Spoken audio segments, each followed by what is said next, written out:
Hello and welcome to the Team VVV podcast for all your weekly racing game rambles. Joining me as ever is Kevin. Hi guys. And Ed. Hello. Sadly, Alan couldn't be with us because he was so excited about the release of Pokemon Moon and Sun, he flew all the way to Japan to get it before anyone else because he's such a diehard fan. Do like and subscribe, it always helps support what we do. This week we are giving away a European and US code for Mantis Burn Racing, the first and only racing game currently playable in native 4K on PlayStation 4 Pro. So do check out the website for details on that. Now this week is actually quite an important milestone as the original Xbox launched 15 years ago in North America, Microsoft's first foray into the console market. You might remember it for catching fire and having faulty disk drives, but it was pretty revolutionary for its time. I think it was obviously the first console to have a built-in hard drive, because we take that for granted now. So you didn't need to buy a memory card for it. And of course, it also launched Xbox Live, which made online console gaming a reality. Had its fair share of racing IPs as well, Forza, Project Gotham, etc., etc. Kevin, did you have any experience with the original Xbox at all? I did. I cannot remember when I actually picked it up though. It wasn't. You weren't lining up at launch then, eagerly anticipating it. No, I did get the PS2 on launch. I can't remember when the actual Xbox came out or when I actually bought it. So it was after launch at some point, maybe a couple of years, possibly after. And you know, at the time, I remember it was quite a cool little system. You know, it wasn't little. It wasn't little. No, it was bigger than your VCR, wasn't it? And you know, Xbox One as well is a bit of a chunker as well. But you know, and not to mention the huge control pad as well. I don't know if you guys remember it. Yes, massive. Yeah. That didn't last long, did it? I think they revised it about a couple of years later with the S controller. Yeah, it was actually designed for humans, unlike the original one. Yeah, exactly. Yeah, not people like Alan, for example. No, I expect he probably imported his like months in advance. Probably, he's pretty hardcore, isn't he? Yeah, knowing Alan.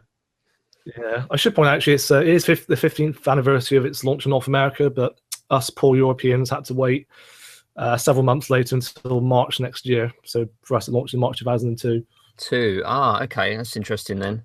Because I bought a PS2, I think it was November 2000, I believe it came out. So about a year and a half later then. So yeah, I remember at the time the Xbox was, you know, a pretty cool little system. I mean, it looks corny now when you look back at it. It has a huge big X and a big sort of green circle in the middle.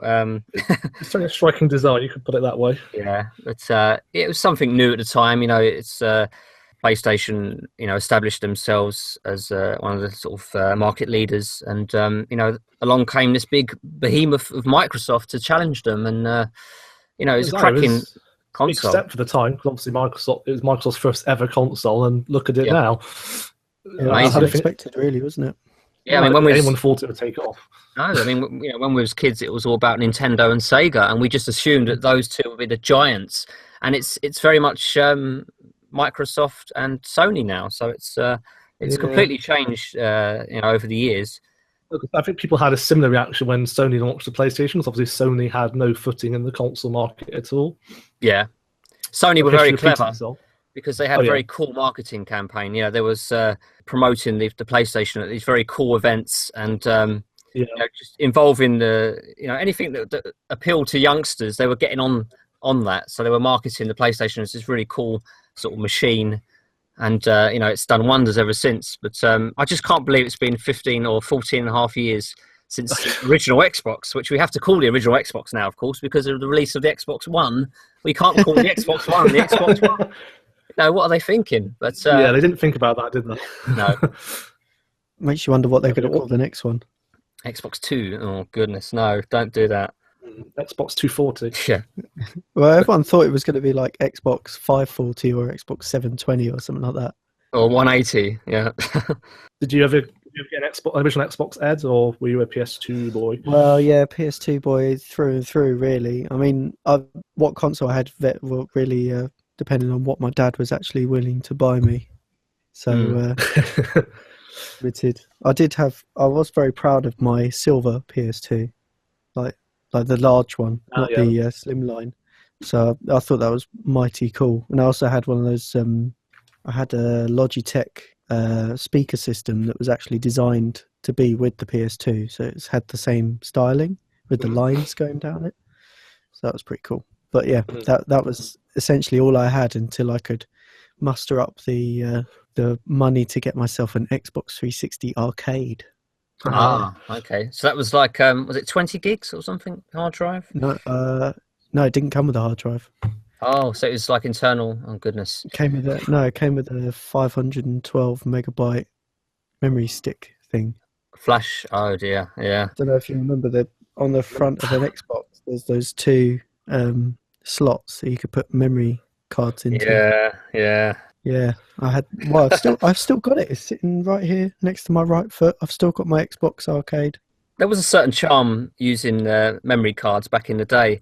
But like you say, Martin, the original Xbox sort of killed off the memory card, if you like. And I guess at the time it was a good thing, but it was unusual playing a console with no memory cards. Yeah, that's it. But I don't miss it personally, but I know what you mean. There is a certain charm and nostalgia to memory cards. Yeah. But I had a whopping 10 gigabyte storage, I think. Oh, wow. So, yeah. Look at how much the memory cards have. The PS1 had 1 megabyte and the PS2 had 8. Was it 8 or 16? I think it was 8. 8. I have 8.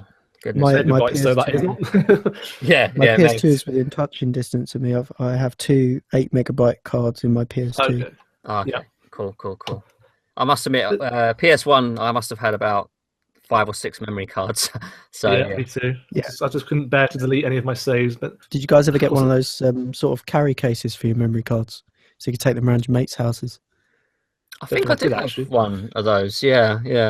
Going back to the Xbox though, it was funny because I had a PS2 myself when it came out. I was a very loyal PlayStation gamer until I went to the dark side. I got a 360 for Forza, but I do remember being quite envious at the time though, of Xbox owners because. In the case of multi-platform games, a lot of the time they actually look better on the Xbox compared to the PS2 because it was just so much more powerful.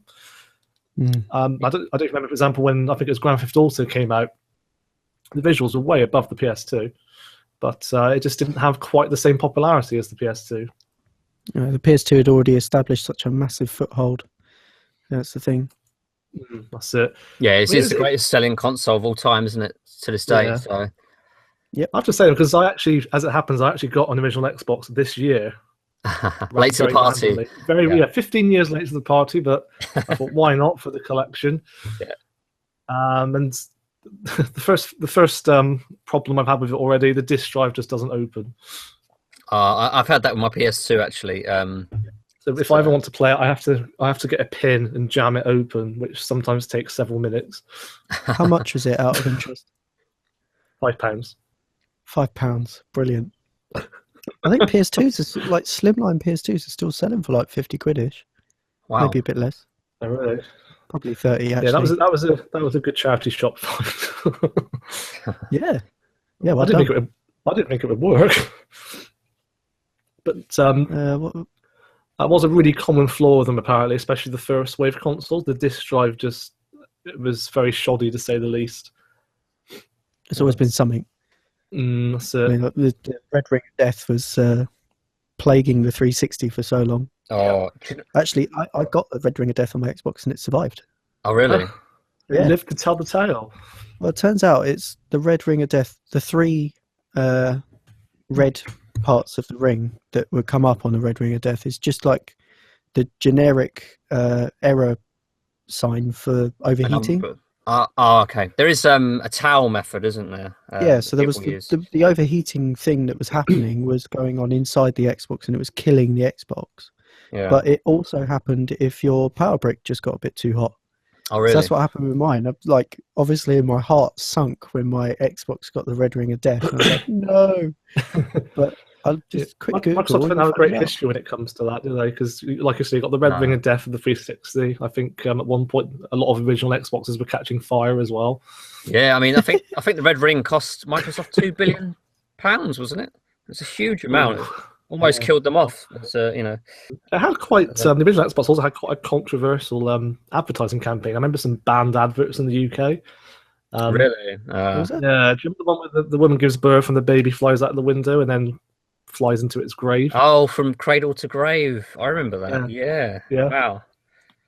that was quite extraordinary, wasn't it? That's quite brave advertising. You want to see that now. Yeah.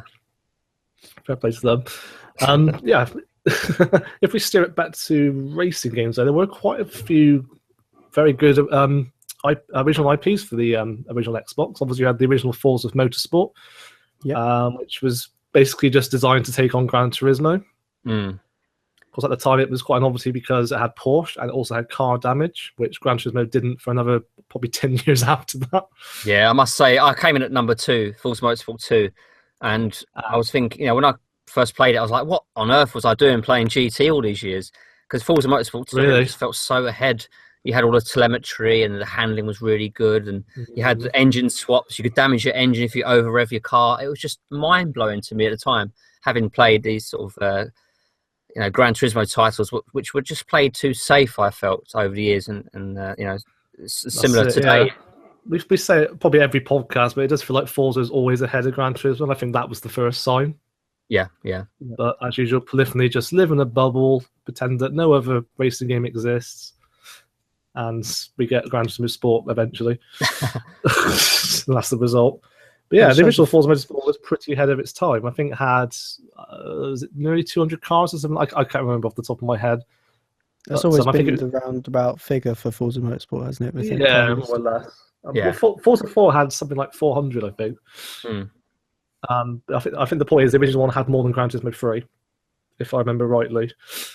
Yeah, and then Gran Turismo 4 came out. Yes. No, not 4, 5. I'm talking about 5 with the loads and loads of cars. 1022, I think it was. Yeah. Yeah, that's right. Yeah. 5 with the infinite amount of cars.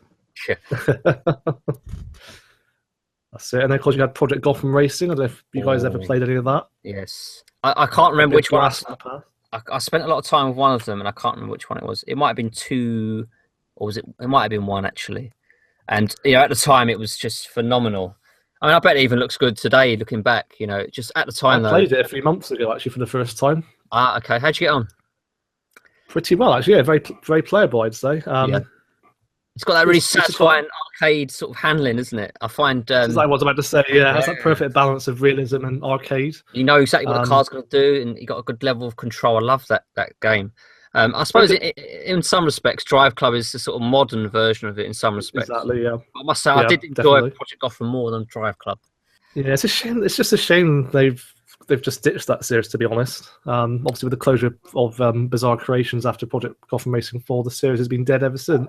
Well, I think Microsoft say that they've got one big racing series, and that's all they need. It's madness, really, though. Yeah, obviously because of the alternating Forza series of Horizon and Motorsport, they don't see the need for any more. Yeah, which is so sad, isn't it? Yeah, that's like saying we got Call of Duty and Battlefield. We don't need any more shooters. Well, that's not the case. Exactly. It's crazy. It's annoying. No, I had a pretty fun time, actually. Yeah, we playing Project Gotham. It does look a bit dated, obviously. Now it's 15 years, and yeah, it would do after 15 years. Yeah, and obviously it's not in high definition either. I'm so used to high definition now. Yeah, it's amazing, isn't it, when you go back to these old games, how big the writing is, because everything's shrunken down nowadays, like the writing, because we've got very clear TVs. We can get away with very small writing, and we can read it. And there's other things as well, like the fact it's not designed for widescreen TVs, really. Yeah. Let's talk about racing games and the 15th anniversary. The 15 years of Xbox has actually got a promotion running in Forza Horizon 3. It does, yeah. So people should have a look at their messages area in the menu on Forza Horizon 3. You should have a livery for it's probably a car that they give you. It's the Ford F-150. It's not an all-new car then as such. It is just a livery. Yeah, I think it's just the car with the livery on will be in your gift box. And if you're a VIP, then you get an extra one with a slightly different livery. So yeah, those of you that are interested in collecting, that'll be there. That's a nice little commemoration. I think there's also a couple of rival events, and a bucket list challenge as well, all in a part of the 15 years of Xbox. Mm. Going on. That's it, yeah. It just shows the staying power really of Forza in a nutshell. It's really important to Xbox as well. Did any of you guys play Automobile? What's it called? Is that the Automobilista? Is it Automobilista? Yeah, I thought it was that. I wasn't quite sure. I got halfway through and I thought, is this the right title? Is that cell shaded racing game? Yes, that's the one. That was the Xbox original Xbox title, wasn't it? I remember playing that at the time. It was. And you had like. I don't think it was exclusive to the format, but yeah, it did come out on the original Xbox as well as the PS2 and GameCube, I believe. Yeah, Automobilista, that's it. And that's what I need to track down. I've never actually played that, but I've seen a lot of it. Oh, it's brilliant! You build up your own garage, like you get all these different stickers and bits and pieces, machinery you can put in your garage, like a little collector's thing. And it's not Automobilista. That's the name of that new game that's out at the moment. Yeah, that's what was confusing me. I got halfway through and I was like, hang on a minute, what's the new one called? I didn't find out what this is. And something. Modelista, yeah. Whereas the other one's Automobilista, isn't it? Or I don't know. That's the one, yeah. Automobilista. There we go. Yeah, that's the one. Launched in 2002 on the PS2, GameCube, and Xbox. I love the look of it. Yeah, it looks like you're watching a Japanese cartoon. It's just one of those games that's sort of stuck in my memory for that sort of era. Pretty cool at the time. And of course, you had games like Driver Free or Drive Free. We don't call it Driver Free. Its official name is Drifrea. Yeah, because that's what it says on the box. Parallel Lines as well, of course.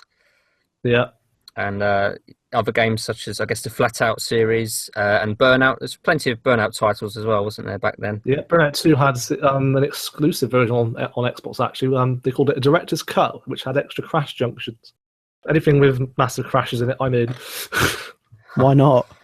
Yeah, I guess that also repeats itself because I think Burnout Revenge also came out on Xbox 360.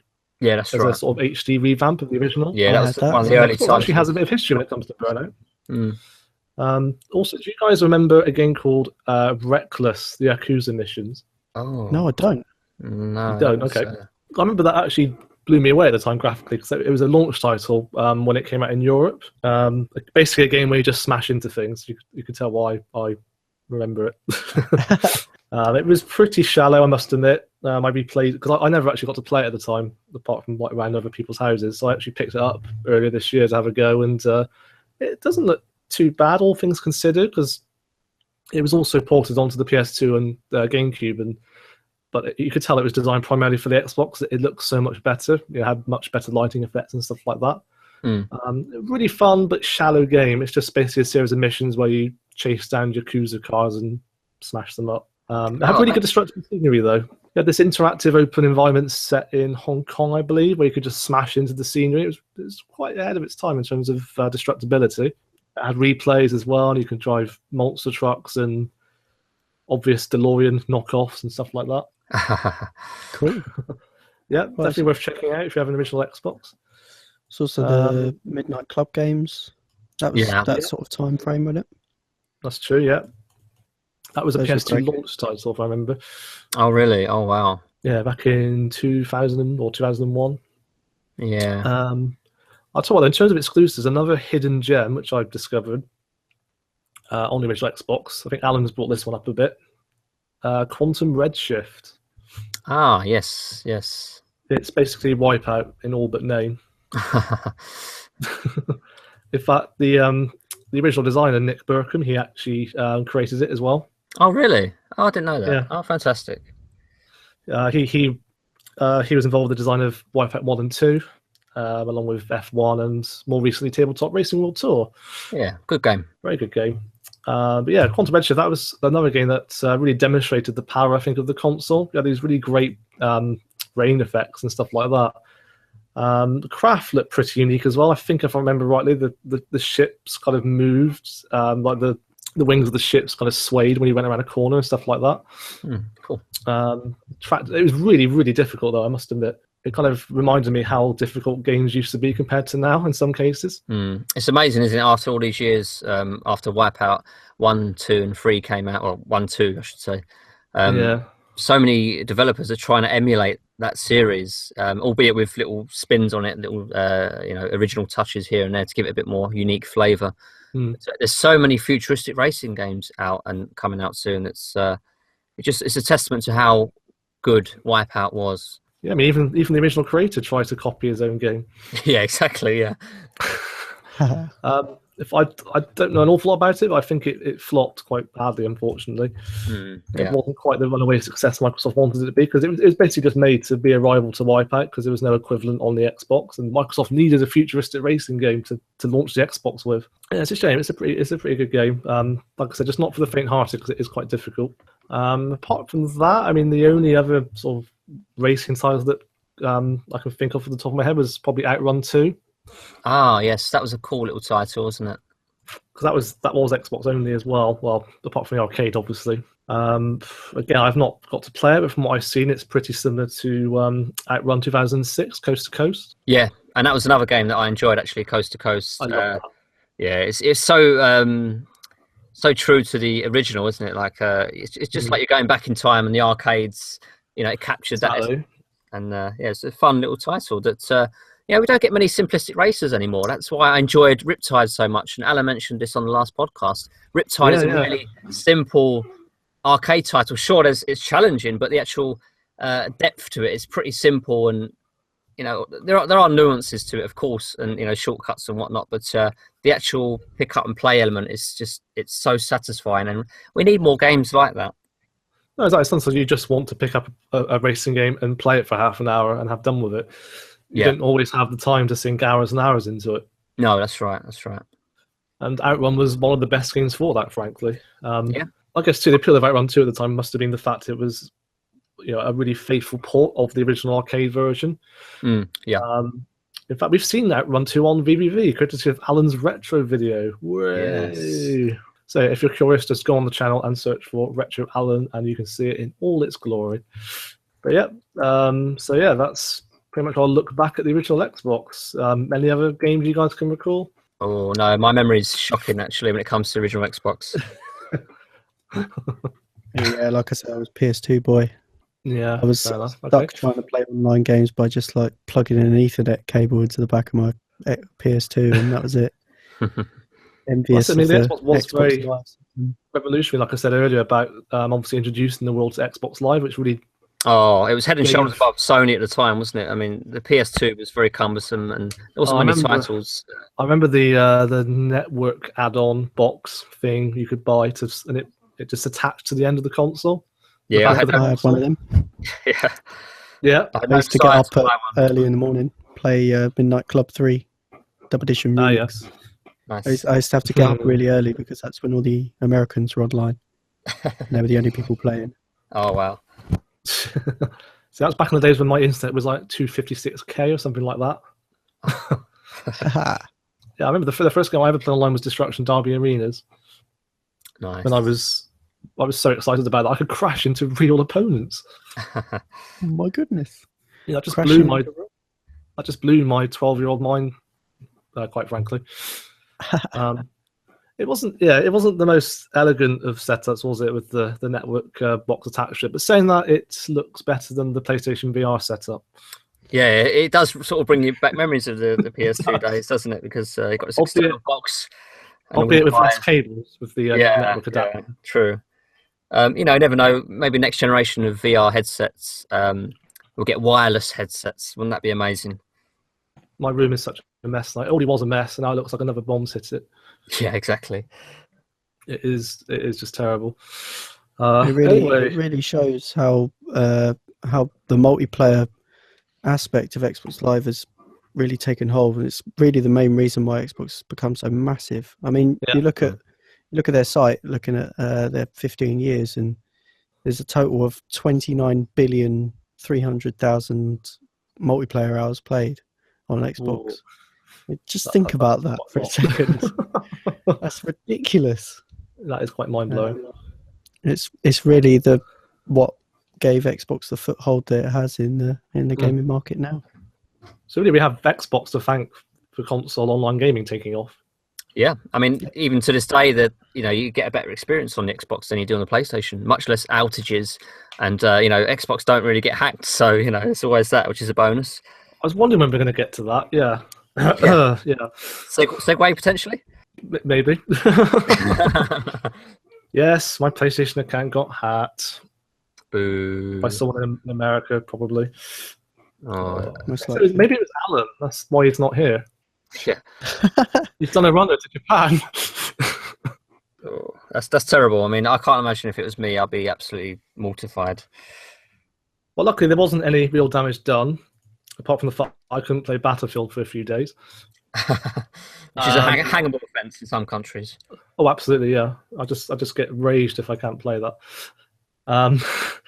Yeah, so I got an email from Sony one morning, and it said my sign-in ID had been changed, which obviously I hadn't done. So it meant I couldn't log into my account, and I had to talk to someone online to get it fixed, which took quite a long time. Oh, really? Like I said, no real damage done, but yeah, just as a precaution, I would strongly recommend changing your password, or at least activating the two-step verification process. So if someone does change your email, it messes you. And basically, everyone listening, if you haven't changed your password in a while, then do so, because you can never be too safe. Yeah. And also, if you have any credit cards or debit cards associated with your account, it's probably best to unassociate them with your PlayStation and Xbox account, because it's very easy for someone to just make purchases. You don't have to go through any extra security to use a card once you're signed in. So I was kind of fearing the worst. I thought I'm going to log on to PSN and there'll be like a dozen purchases worth hundreds of pounds. Well, that's what happened to me when my Xbox account was hacked. I tried to sign in. When I eventually got in, I could see that whoever had hacked my account was halfway through downloading Crysis 2 and had downloaded a bunch of other music and stuff and purchased all that using my card. But luckily, the people at Xbox were very friendly. They sorted me out, refunded me, and they even gave me 2 extra weeks free on my Xbox Live Gold account. So, I've heard horror stories though, with in the case of PlayStation hacks, where if people do have any unauthorized transactions, if they then try and claim it back off of their bank, Sony actually bans them. Really? Yeah. Holy cow! Right, they're supposed to go through Sony, who then take forever and a day to get it sorted, apparently. So you got yours sorted, and this two-step verification is probably very important as well. If there's people that haven't done that, that's a really good way of keeping your account secure. Yeah, I do strongly recommend that. So yeah, lesson learned. Yeah. Anyway, moving on. I thought we'd maybe talk about, just have a general chat really about what we've been playing lately. Kevin, do you want to start? No. No. I've been playing a bit of Driveclub with the new, the final tracks update. The final update is so sad. It is sad. I mean, we all thought the VR was the final update, but I'm glad it wasn't. I'm glad it had got the swan song it kind of deserved. Yeah, I mean, it was sad reading that personal message from the developers as well. Yeah, I did mention that on the my recent video that's on the channel. They've been producing racing games for what seems like an awful long time now. Fantastic racing game series. The MotorStorm, I mean, is a phenomenal game. The old rally games as well, incredible games. Everything they've brought out has been mind-blowing, pretty much graphically. The way it plays, how fun it is to pick up and play. They just seem to nail that aspect every time for the sort of arcadey sort of racers. Of course, they're now at Codemasters, the majority of them at least, and they're working on a racing title. And I believe they're kind of independent from the main Codemasters, as I understand it. So they've been sort of allowed to work as the unit they once was under Evolution. So it'd be interesting to see what they're actually working on and whether or not it actually has VR support. But I expect it will. We'll see. I imagine a MotorStorm style game with VR, with cars flying over you and destruction and also multi-platform, of course. Yeah, that's true. Actually, yeah, obviously Driveclub's a PS4 exclusive. So I mean, regarding the final update, The tracks are a little bit on the short side, it has to be said. They were designed primarily, I imagine, for the VR. Well, that was what they were used was. And they are a bit on the short side. Graphically, I don't believe they're as pretty as the normal Driveclub base game tracks, but again, that's because it was implemented for the VR, so that's understandable. But it is nice to have these tracks. I believe there are 5 locations and there's 3 variations on each to give the final figure of 15 tracks. But any other game would have been a paid DLC. yeah, exactly. Yeah, and Driveclub has to be the most supported release game ever, surely. Incredible. Oh no, it's like one of the best value for money season passes ever. I mean, we grumble a lot about season passes. Oh, I've already paid £40. I want to pay another £40 for the season pass, but Driveclub was absolutely worth it. Yeah, and I remember there was so many discounts as well to make it more affordable. Like, you'd be foolish not to buy it now. Yeah, if you haven't already. So just stacks and stacks and stacks of extra content. Absolutely, yeah. So you don't think they compared too favourably then to the existing urban tracks, or? No, there seemed to be a step down in overall quality and the length of the tracks as well. So yeah, they were very much sort of VR tracks that shouldn't have been in the base game, but it was nice to have them all the same, of course. Yeah, exactly. I guess it gives players something back who have been loyal to Driveclub. Yeah, exactly. And people that don't have a VR headset, and obviously they won't feel left out now. Yeah, but Mart, you have Driveclub VR, I believe. I do indeed. And you've tried the tracks actually in the VR environment. Yes. How does it feel generally? Is it too? I mean, I read the reviews about Driveclub, and I'm coming across a lot of reviews that say, "Oh, this game has made us ill. We cannot review this game." They're giving it low scores. Is it really as bad as that? No, but I can see where they're coming from. Yes. Yeah, the image is very, very blurry. I think it does help if you do configure your VR headset, though. There's a setup you can do where it takes pictures of your eyes and stuff like that. That does help a little bit. I've actually done that, but the setting it had previously was actually the correct setting, the millimeters between the eyes. So yeah, I actually find now that when I rest the headset on my nose as far down as it goes, that tends to give me personally the most clarity in the picture. That's because I think I found, if I remember rightly, if I moved it further up my face, it seemed better because there was less fogging on the lenses. Yeah. Was it the other way around? I can't remember. There's a certain way of wearing it where my headset would always fog up, and then when I changed it, it didn't fog up as much. That's one of the main problems I've always had with it. Like every few minutes, I had to take it off and wipe it with the cloth. Yeah, absolutely. Yeah, same here. Yeah.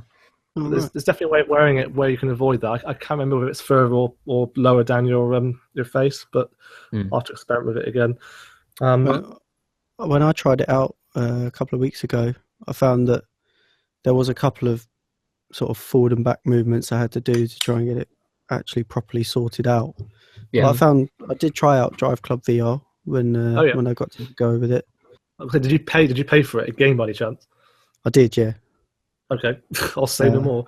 I had some spare time, so I thought I might as well.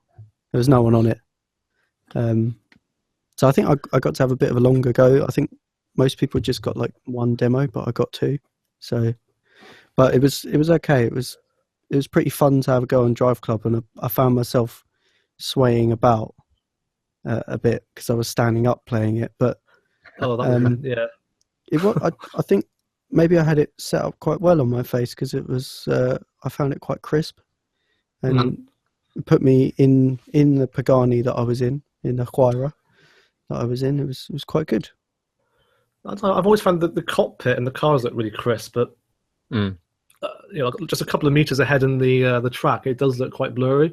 And, I could see the artifacts on the edge of the cars. So, like the edge of the cars in front of me were very jagged, jaggedy, but the actual jaggediness was crisp. Right. Okay. It was jaggedy, but I could see that clearly. Yeah. I think the tracks vary though, don't they? In terms of jaggies, like in the VR demo, I found the India track to be an awful lot less jaggy than say the Old Town City track. Yeah. And I remember when I first experienced the game, I did have a bit of a head cold at the time. I did feel a bit nauseous, but having since played it in full health, I felt fine. No feeling of illness at all. Yeah. So I it's guess it varies. It's very, exactly, yeah. It's going to vary per person. I mean, yeah. From my personal experience, I wouldn't say I felt sick, but I did get the odd headache, I must admit, if I was on it for, say, half an hour or more than that.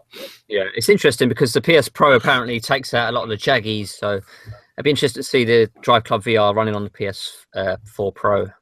Well, I've heard the difference is quite minimal. Yeah. I mean, it does clear up some of the jaggies, but apart from that, it's not a massive difference. It's not worth shedding out 349 quid for one. No, it is disappointing. Yeah. Because it annoys you because it's like the one game that really needs the support. Yeah. But Sony, as usual, just seem to favour Gran Turismo. How optimised, though, is Driveclub for VR? That's the question, because we don't know who finished development on that title. So I think Evolution were contracted to do it. I wonder if they sort of had to rush it out in the end, maybe... Because at one point it wasn't clear whether the title was actually coming or not. So I remember at one point I thought it was cancelled because I remember some head guy at Sony said he played it and he felt sick. Yeah, which has actually happened to a lot of people as it happens. So nothing. Yeah, not a lot's changed, has it? No. I think it's still worth playing though, because I think if you can just look past the visual flaws, it is very, very immersive. Yeah, I like the fact that you can change your sort of eye line, I guess the word is, when you're in the cockpit. You can move up and down. You're basically adjusting your seat position in the car as if you were sat in it in real life. I love those little touches. Yeah, it's genius, isn't it? And it very much needs it. There's just something satisfying as well when you're overtaking someone. You can now look at that rival smugly as you drive past. Yeah, exactly. Yeah. I think too, it's great value as well, because I think a lot of the PlayStation VR games are very overpriced. Yeah, no doubt. Yep. I'm going for like £55. Oh yeah, no, it's a bit of a mess. Whereas this one's the kind of $25 to $29.99 mark, and it is, compared to the others, a full game. It's not just a tech demo or an experience; it is a full game. Yes, it is cut down compared to the original Driveclub. Yeah, but there's loads and loads of cars and tracks. There's about 80 cars, and I can't remember how many tracks there are, but there's a lot. And obviously exclusive modes as well, just for the VR mode. But yeah, just try the demo just in case you feel sick, is all I'll say. Yes. So what about you, Ed? What have you been playing lately? Mainly over the past week or so, I've been doing a lot of real-life car stuff. Sorting out my car around. You're doing for real? Yeah. Racing games? Yeah. I went up to Santa Pod and did some drifting in my car, which was good. And as a result of that, I've then decided there's various things that I need to sort out, like needed to make the exhaust louder so that I could actually hear what sort of rev range I was in when I was drifting over the time. Which helps. Yep. That, and I need to get some bucket seats as well. So I've got someone looking at the auctions in Japan, see if we can find some nice Recaros for my car. But other than that, I've been playing Assetto Corsa. My PC has developed some sort of issue with the CPU, I think. So at the moment, I'm facing massive amounts of frame rate issues on my PC. So I'm trying to sort that out at the moment. Ooh. And then I'll be back gaming. So I have to ask, like, with your drifting experience, could you like apply any of your gaming experience into that? Obviously, you do a lot of drifting in racing games. Definitely. Did that come to any use in real life? Definitely. The first time I drifted was at a one of these sort of experience day things. So I was there and there was an instructor and he was telling me what I was doing. And at the end of the day, the guy who runs the place took me out and he was exclaiming about how great my car control was. And he was like, "What have you been doing?" And I was like, Gran Turismo. My first time. All I've played is Assetto Corsa and Forza ahead of this. Wow. He was really amazed. And I think what it really does is it gives you the sort of fundamental logical understanding of the behavior of a car when you give those certain inputs. Yeah. An actual game doesn't give you the feedback necessarily in the same way, because that's obviously impossible unless you get like this full motion rig that's amazing. Yeah, it gives you those principles, doesn't it? Yeah, so you understand when you put your foot down in the middle of a corner and you're already turning in, you're going to make it understeer. I mean, I've read people that have had like tyres blow out on the motorways and they're able to catch the car because of experience in a computer game. Basically, they've learned the principles of catching a slide, and they're able to apply it in real life, and as a result, uninjured. So it's fantastic to read stories like that. Yeah, I think it have it. Racing games save lives. Yes, they certainly have.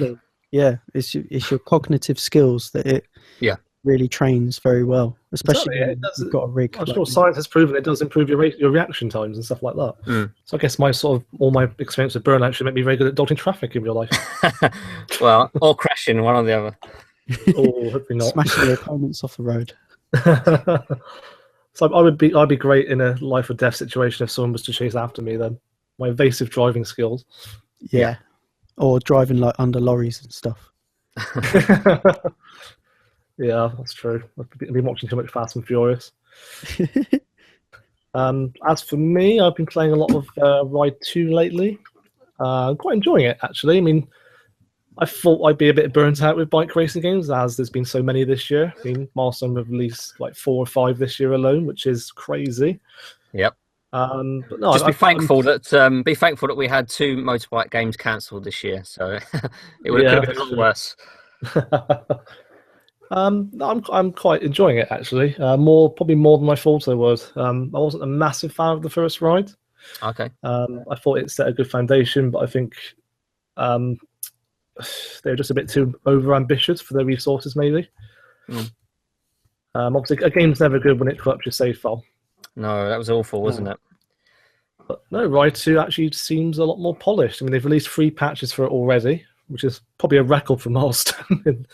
Yeah, that's right. 3 patches in a month. Lots of free content as well to come. So.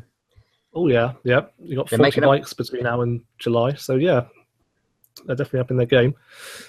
I think from what I've played lately, I must admit, I do think the physics have been improved quite a bit compared to the first one.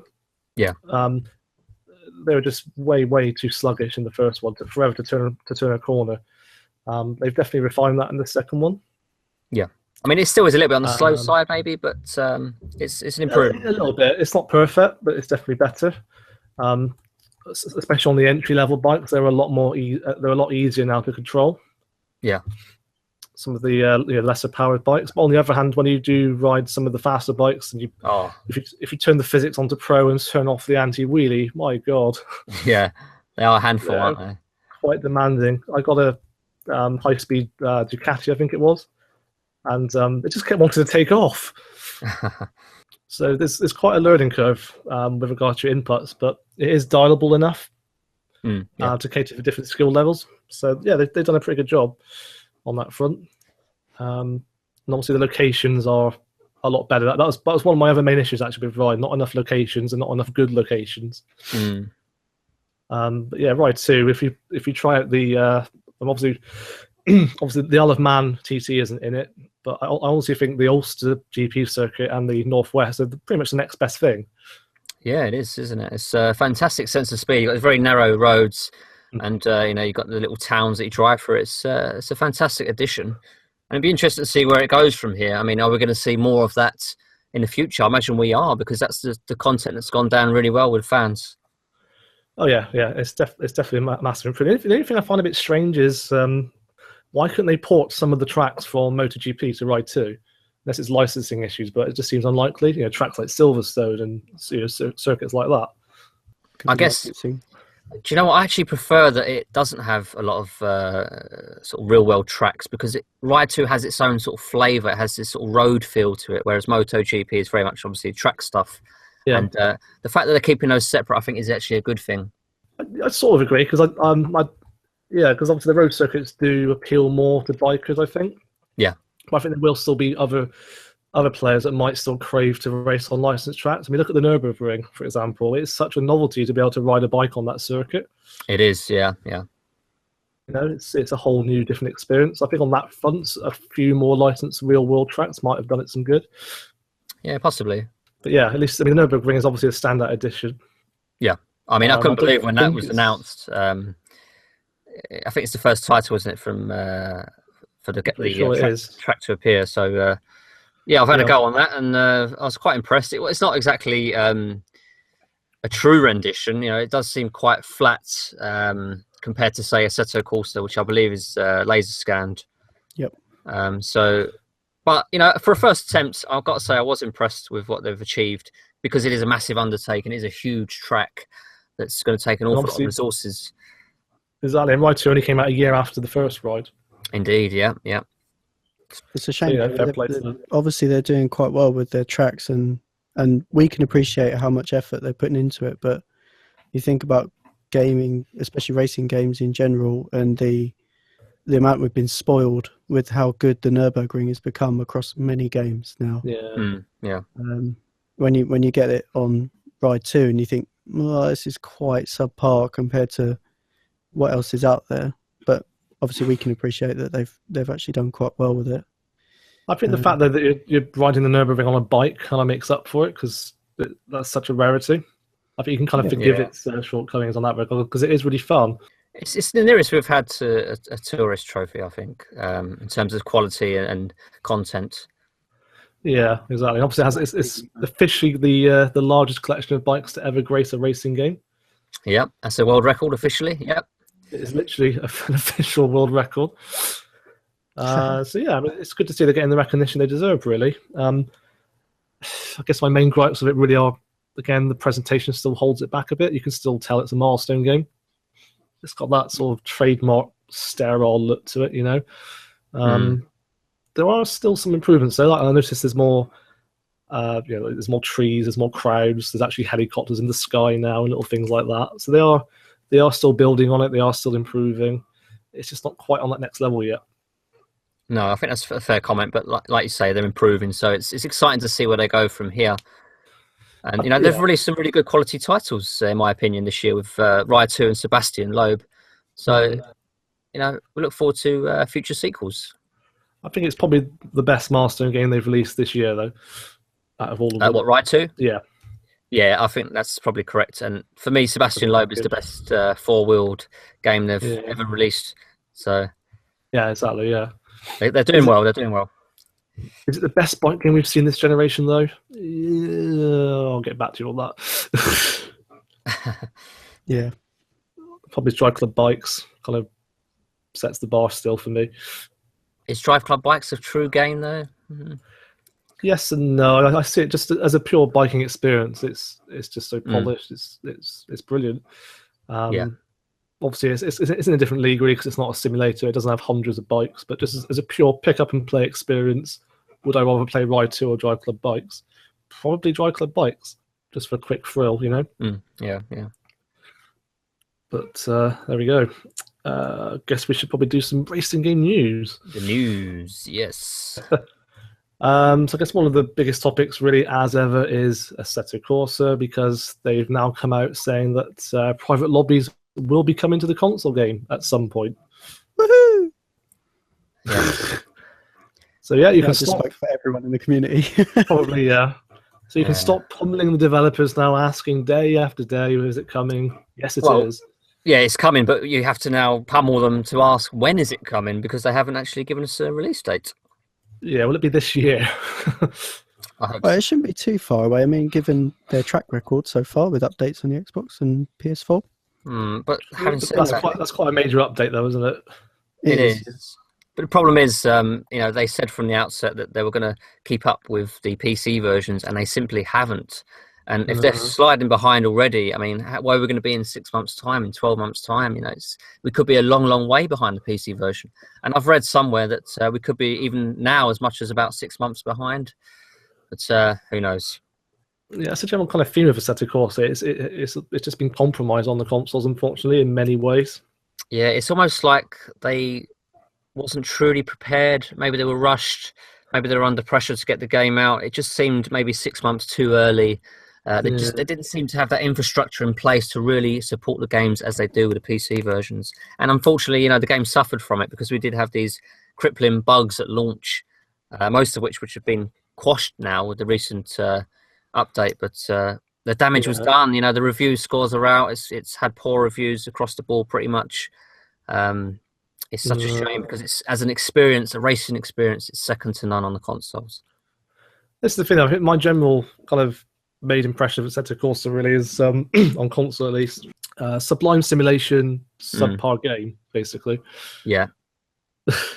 Just a series of events in the career mode, and no progression. One of the worst career modes I've ever seen, I think, unfortunately. Yeah, I mean, compare it to its competitor, Project Cars. The difference is night and day, because Project Cars does such a good job of, making you feel like you're starting your career off in your karting and you're moving on, and you're not taking huge steps like you do with Assetto Corsa. They might throw you into a very puny car, and then all of a sudden you're in a pretty high-powered Ferrari. In Project Cars, you start off with karting, then you move up slowly and gradually, and you build and you build and you build, and before, when you get to the end, you're driving the top Formula cars and the GT races, and that's the way it should be.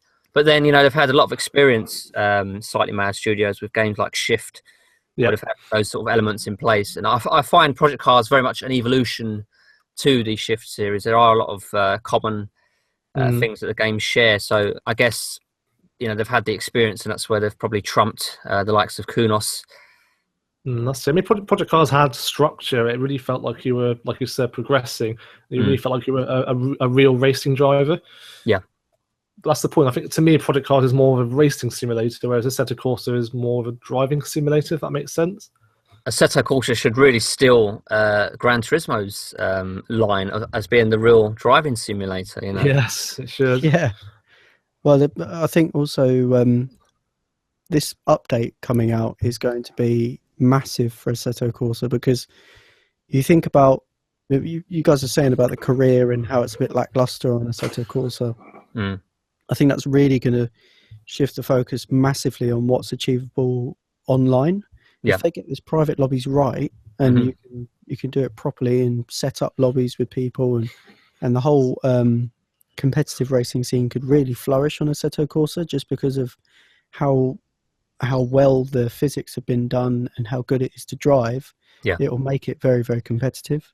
Absolutely. I mean, currently with the public lobbies, it's a bit of a mess, isn't it? So you get on there, and half the drivers are crashing off in the first lap, and it's a bit chaotic. And of course, often you'll have like damage enabled, and your race could be over within half a lap of the start of the race. You'll have your 4 or 5 drivers that race off that know what they're doing, but then if you're at the back half of the field, you've got to dodge all these less experienced racers, and they're going off left, right, and centre. It's a bit crazy. So that's why we need these private lobbies, so we can get on with similar skilled players and just get more out of the game. And like you say, Ed, it's really going to revolutionise the title. It needs that kick up the butt. It needs that shot in the arm with the private lobbies, and hopefully that will really change the experience and get people off the career mode and into online that actually is satisfying.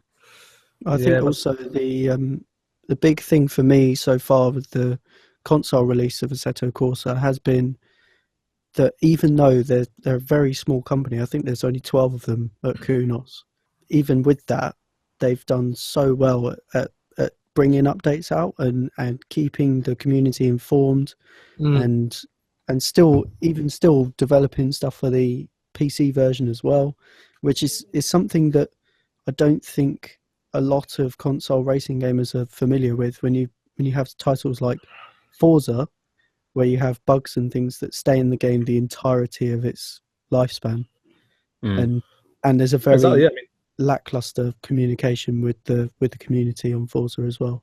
Yeah, I mean, kudos to Kunos, really. Dog agrees.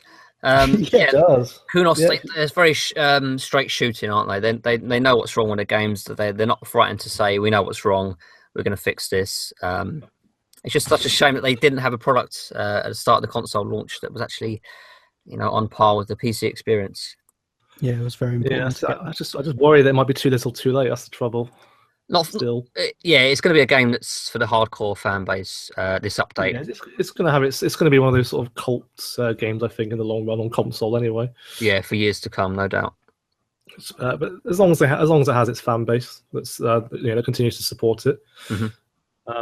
Obviously, as well, there's lots of content to look forward to with the release of the upcoming Porsche pack. Have they released the date for that yet? I know it's sometime in November. I don't think they have a console yet. No. Well, It's this month sometime. But one thing they have announced is, I mean, I'm more excited about this personally, as I'm a complete Alfa Romeo fanboy. But they're releasing the Alfa Romeo Quadrifoglio, which is a nice surprise. Obviously, if you don't know much about it, it's basically Alfa's answer to the BMW M3. I mean, their performance cars have been lacking lately, so I cannot wait to drive that. I mean, if you go online and go on YouTube and search for Chris Harris's video on it, you'll be sold on that car. Yeah, it's actually on the Team VVV website, isn't it, as well, that Chris Harris video? It is. I couldn't resist. Yeah. I can think of no better way to explain this car than embedding that video. Basically, I just want to get that car and just do what Chris Harris was doing. And that is the beauty of Assetto Corsa. So you could go and do that. I can imagine lots of videos coming out trying to sort of replicate his video in Assetto Corsa. Yeah, definitely. It'd be a lot of fun. So yeah, we look forward to that. Elsewhere, we had some surprise news actually this week from Sega, as it happens. Not really a company we hear much from at the moment in terms of racing games, but there is going to be a new Daytona USA racing game. Woohoo! Feel the excitement and enthusiasm. Yeah, so there's not been a new game really since Daytona 2 in 1998 in arcades, but it's making a comeback with what they're calling Daytona Free Championship USA. Doesn't really roll off the tongue quite as nicely, does it? It's Daytona USA. Daytona Free Championship USA. It's very much a sort of throwback title, is it? They're not revolutionising the title. They're very much keeping to the roots with the graphics and the style. For the fans. Yeah, it is. It's coming out in spring. Interesting, it's only going to be an arcade-only release at the moment, which is not something you see very often at the moment. No. So we've had a very brief teaser trailer that kind of shows a comparison between the original one, which is now just over 20 years old, and the sort of new modern version. It doesn't really blow me away graphically, but they've certainly kept that kind of trademark Sega style, with the saturated colors and things like that. It's kind of odd though to see it with such modern-looking cars. It kind of loses that retro vibe a bit. Yeah, that's true. Yeah. Yeah, I didn't think of that. As long as the theme tune's still there. Yeah. Which I'm sure it will be. Interesting to find that it runs on PC hardware apparently. Hint, maybe. Yeah, maybe. It's a funny thing. I mean, years ago, arcade games were just you'd go there to see the cutting edge of gaming graphics, but that's not really the case anymore. And now it's like 10-year-old graphics. Yeah, exactly. Yeah. It's like if you go into an arcade now, you usually do see 10-year-old racing games like Fast and Furious, Tokyo Drift, and stuff like that. It's a bit of a graveyard now. Yeah, it's such a shame, isn't it?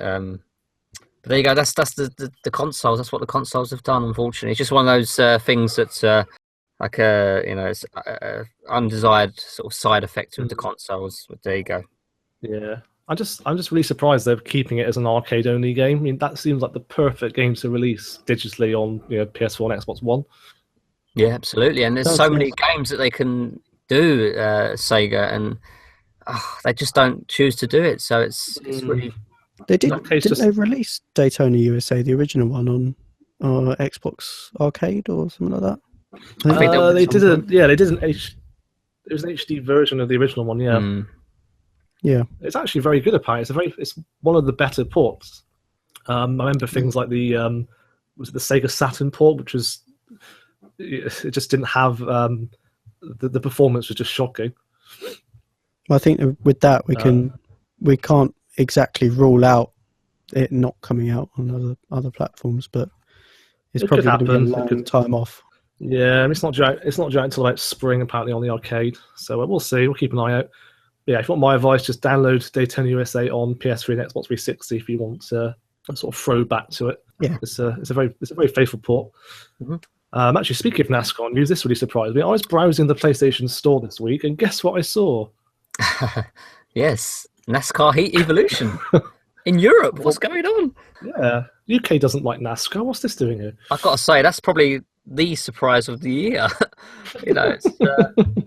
It's one of those dead sets that you thought was never going to come to Europe.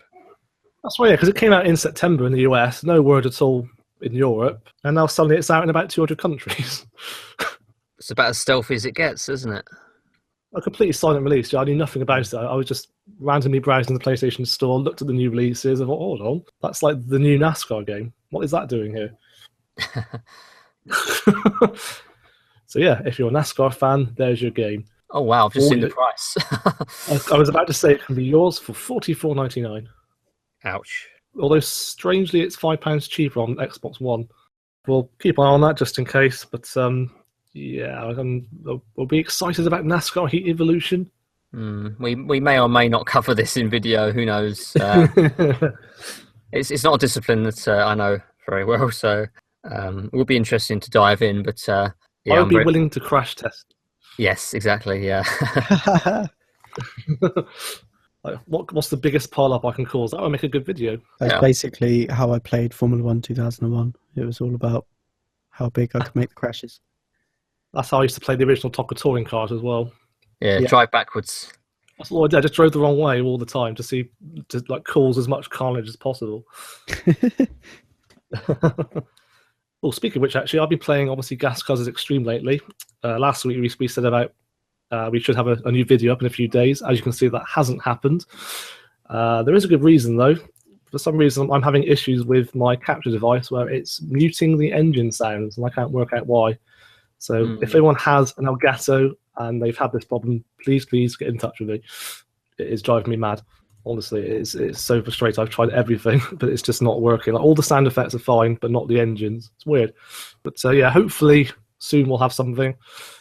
But overall, I'm quite enjoying it, actually, considering how much it is. It's only £20. It's a good, solid combat racer from what I played. The only downside, really, is the lack of multiplayer. Which is a combat racer with no multiplayer. It is a pretty big downside, isn't it? Yeah, I mean, that probably explains the budget price. I mean, you find with a lot of these sort of smaller titles, the multiplayer is actually stripped away from it, or often it's not implemented well enough and it doesn't work properly. For example, Blaze Rush and Mantis Burn Racing, 2 examples this year, small titles. That's true. They just don't work online, so it's a real shame. I know. I mean, I guess if you don't have the resources for it, I guess it's inevitable. Yeah.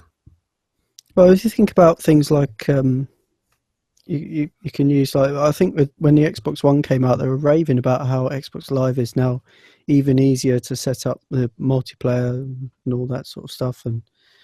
And you think with tools that are out there now, it should be a bit easier to get your indie game out there, do online stuff. Yeah, I suppose, but still, it's quite frustrating. That, especially with Gas Guzzlers, that is a game that just seems tailor-made for online play, and there's just nothing there. I've got a few new indie game announcements. Kevin, do you want to talk through a couple of those? Yeah, okay, so we'll kick off with Wincars Racer, which is coming to the Steam Early Access release on the 18th of November, so this Friday. This game was actually first known by the name of Formula Racer, and because of some Formula One licensing nonsense, they changed the name to Wincars Racer. And basically it's an online focused title. We mentioned online just now, and this is actually, it centers around the online play.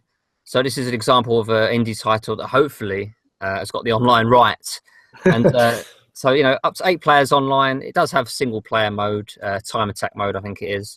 It's like 30 cars. There's lots and lots of skins, and I think there's 6 different characters, and there's quite a few circuits as well. So it's like a sort of old school, almost like a kart racing feel to it, I guess. But there are a nice range of vehicles, both sort of classic and modern, and a good range of styles. So there'll be something for everyone there, and it does look decent. Some nice particle effects, some nice lighting.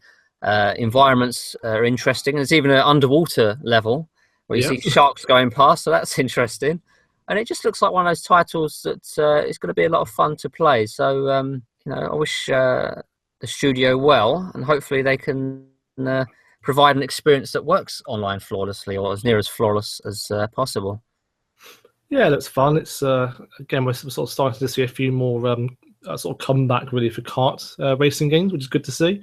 Yeah. We've got another one in development as well. Actually, we've got a game called Super Indie Karts, I believe it is. So another game. So yeah, we're looking forward to all these games. There's a new water racing game as well, Aqua Motor Racing. Yep, Aqua Motor Racing Utopia, to give it its full title. So that comes out on the 22nd of the month for the PS4 and PC. I think there's an Xbox One release, or possibly a Wii U release as well further down the line, but we don't actually know the release date for that. But yeah, we had Riptide GP Renegade earlier in the year, which I really enjoyed. I reviewed that earlier in the year, gave it a 7 out of 10. A decent game. And, you know, Aqua Motor Racing Utopia is very much takes cues from the likes of Wave Race. So it is very sort of arcadey action. You know, it'd be a game alongside Daytona USA, for example, where you sort of jump on and, you know, you do your business and you sort of jump off 5 minutes later with a big smile on your face. So it's one of those titles that's an awful lot of fun. And it's good to see these sort of old school titles being released. So looking forward to that one. Yeah, it's definitely a really. It looks like another sort of good casual pick up and play game. And again, water races aren't exactly flooding the market, if you excuse the pun.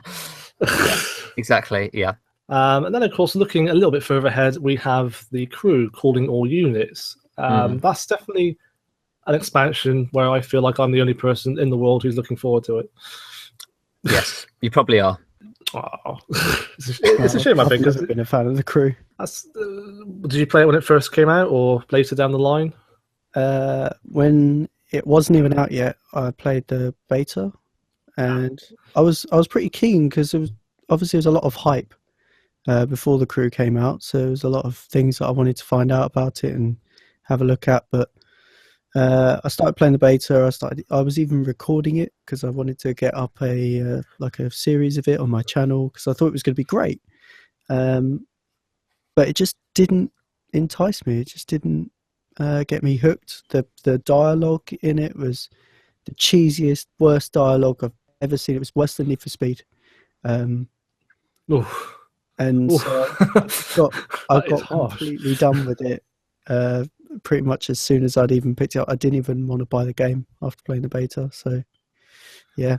Sorry. It was a funny one for me. I didn't get into it. No, it's fine. I mean, I kind of with you because I didn't get into it at all when I first played it. I was really disappointed. But then Wild Run came out and I fell in love with it. That's interesting because I was the opposite. I was so keen on this game. I was following all the different updates, and I loved the game when it first came out. You know, it did have issues, of course, but I was so in love with this game at the start. But then it sort of I just fell out of love with it as time went on, and I don't really care much for these updates. I don't know. It just seems the calling all units. It just seems a little bit underwhelming. I was hoping for something bigger, maybe like a expansion of the borders, Mexico or Canada, or just something more substantial. I just feel like the calling all units is just a bit of a stopgap for just to fill in a bit of time until maybe a future sequel. No, I agree because obviously Ubisoft did hype up like they had something up their sleeve, and we just assumed it would be something really substantial, like a big map expansion or something like that. It's just a few cars painted like cop cars. But I mean, that aside, though, I mean, it does look fun. I mean, I don't know how much it's going to be, but it's fun if you're with friends, basically. Yeah, that's where I've had most of my enjoyment in the Crew, just going on random road trips with friends. Yeah, exactly. That's how it's best experienced. It's brilliant for that. It really is. It's superb for that. Just the sheer scale. You really lose yourself in that game as well from the scale of it all. Yeah. And I think Wild One really made it a different game in terms of graphics and physics. It really did improve it no end. Really obvious to me that they're kind of it's basically the Need for Speed that we didn't get this year. They've seen there's a gap in the series for Need for Speed. There's no Need for Speed this year, so they've just filled that gap with calling all units. Because let's face it, it just looks like Hot Pursuit. Yeah, it does. Yeah, true. Even the abilities you can use, like there's these power ups you can use on other races. It's just straight out of Hot Pursuit. It's not the most original of expansions, put it that way. But we'll see what comes of that. I mean, I'm cautiously optimistic about it. That's just a sort of distraction. To fill the void of Need for Speed, essentially. I'm not getting my fix this year. Yeah, I'm just worried about how much depth there is to this new expansion. depends on much it is, because Wild Run was really overpriced. Mm. I mean, Wild Run cost the same as the original game, pretty much. Yeah. It was like £25, I think, and you could buy the main game cheaper than that. Yeah, exactly. Yeah. So I think that's my main concern. I think if they do that again, then ooh. Yeah, it's going to go down poorly, isn't it? If they do that again, I think it's a bit of a hard sell as it is, without a sort of substantial price tag. They should have called it something better then. Yeah, it doesn't inspire me, that name. The Crew doesn't scream racing. When I think about it, I mean, names for racing games this year has been lacking, or this generation. Well, we've had Bears Can't Drift. Well, yeah, that's true. But you know, I forget that one. You know a racing game when you hear it because the titles are so synonymous, are linked intrinsically, and calling all units, like you say, it's not necessarily. I'm thinking more just The Crew. Yeah, exactly. The Crew just sounds like a gangster game. It does. Yeah. Imagine if it had drive-by shootings in it and stuff like that. That would liven up the game a bit. And of course, this week in other car kind of related news. This week we've also got the much anticipated launch of the Grand Tour. I am beside myself with excitement. The trailers aren't helping that. Are you guys looking forward to it? Yes. Yep. Very much so. That's a resounding yes from Team VVV. I mean, it seems like it's been so long since we've seen these three clowns on the TV, so... It's been about a year and a half, I think. Has it really? Yeah, so there you go. It was last March, I believe. Yeah. I just hope there's a little bit less scripting in it. I mean, I know it's going to be mostly scripted, but I'd like to see a little bit more spontaneous humour. Yeah, I know what you mean. I've seen the programme, actually, for the first sort of few episodes, like the synopsis for each episode. Okay. Put it this way, I think you're going to like episode 1, but you might not like episode 2. Okay. Well, don't spoil any more of it for us. Yeah. Well, if you've seen the trailers, it's not really spoilers. So you got the 3-part road test in the first episode. I guess we kind of all knew that was coming. And then the second one is, I don't really know a lot about it, but they get some sort of army training and they go out shooting things. Oh, obviously, So it wouldn't be Top Gear without them blowing stuff up. Let's face it. Yeah, pretty much. But yeah, apparently it's coming out at 1 minute past midnight this Friday, UK time. We're all staying up. Friday or Thursday? I think it's Thursday night, isn't it? Tomorrow night? Yeah, technically, yeah. But Friday morning, 12 o'clock, 1 minute past 12, midnight. Yeah. Tomorrow, wow. I know, exciting.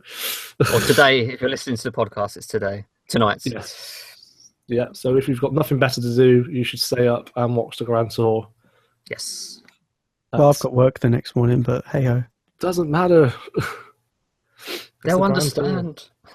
Yeah, exactly. Probably. Yeah, it's like millions of people wander into work late the next day, or know why. Yeah, exactly. Or at least all the petrol heads. But that's it. Right, I want to finish up actually with one last thing, whilst we're on the subject of real-world cars.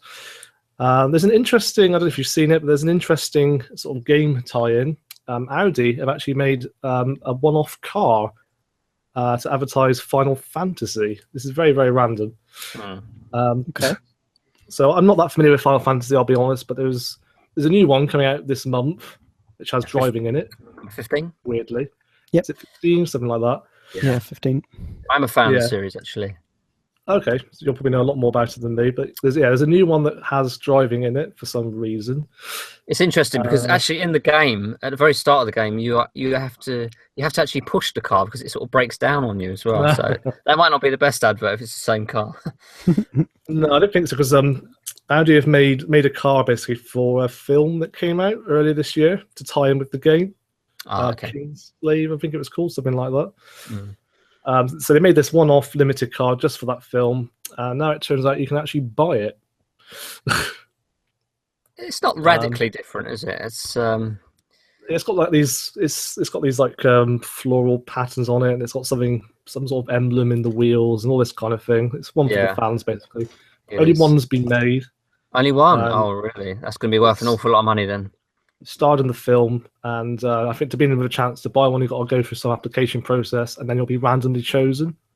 Yeah, it's a case of are you worthy, isn't it? Thing is, though, do you know how much it costs? I'm frightened to even guess. Do you want to hazard a guess? I don't know, like 180,000. Well, it's limited. Only one's being made. Yeah. It's an Audi R8. So you're saying how much? About 180,000.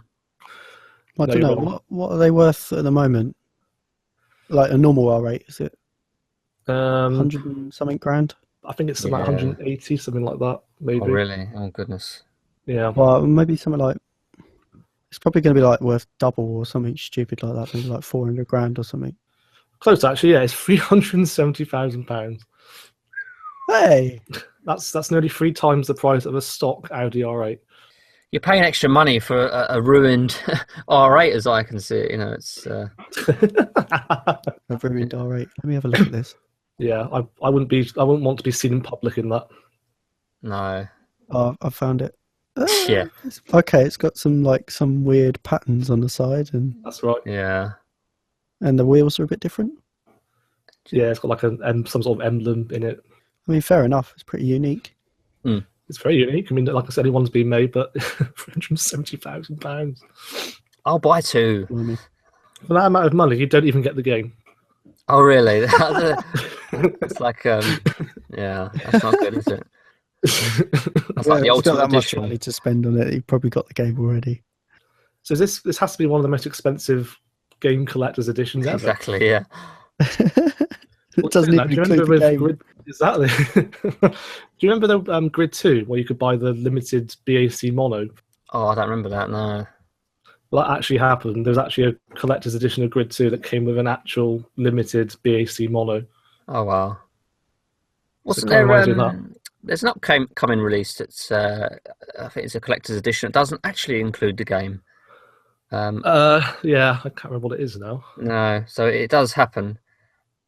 It is becoming more and more common. That's it. Yeah, very strange. I mean, the fact that you're spending hundreds of thousands, you'd think they'd bundle in a nice set of goodies for Final Fantasy 15. Not even fans. a steelbook in it. No, you get a steel car, I guess. Yeah, that's true. Can they have saved a bit of metal for the steelbook as well?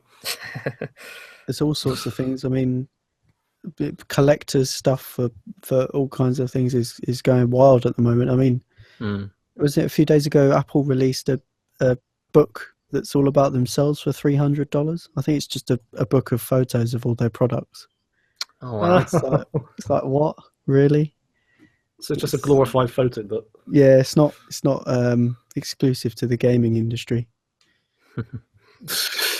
Wow. Well, on that note, I think that's probably about it for this podcast.